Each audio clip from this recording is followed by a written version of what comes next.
We all been there. Your Expressjs starts small, but now it's a spaghetti nightmare. You want the structure of Node.js, but the sort of rewriting everything controllers and service is exhausting. Today I'm going to show you how to use Google Antigravity to automate about 80% of that migration. We're going from a chaotic middleware to clean enterprise-grade architecture in minutes.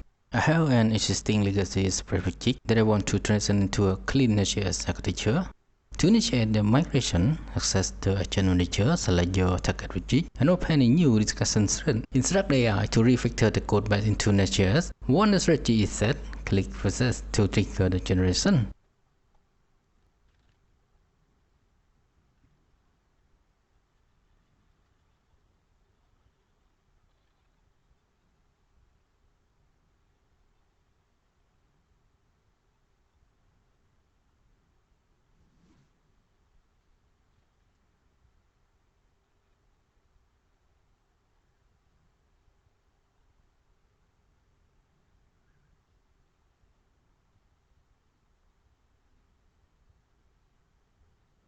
After the BE finalized, perform a brief audit of the files to handle any specific manual refinement.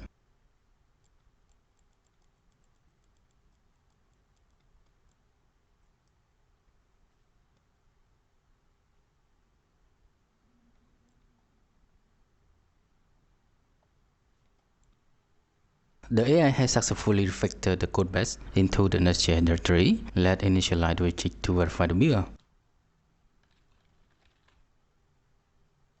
It looks like we encounter a runtime error, so we tell the AI agent to diagnose and resolve the issue automatically.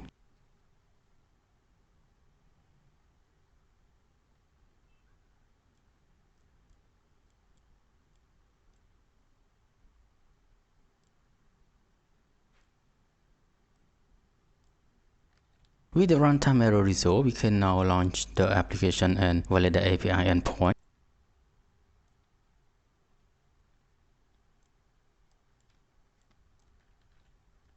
The functionality remains consistent with the original version,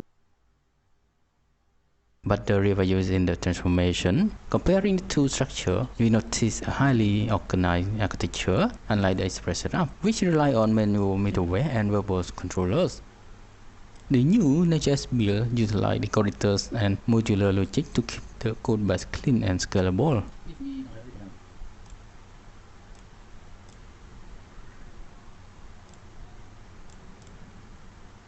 Migration doesn't have to be a manual grind.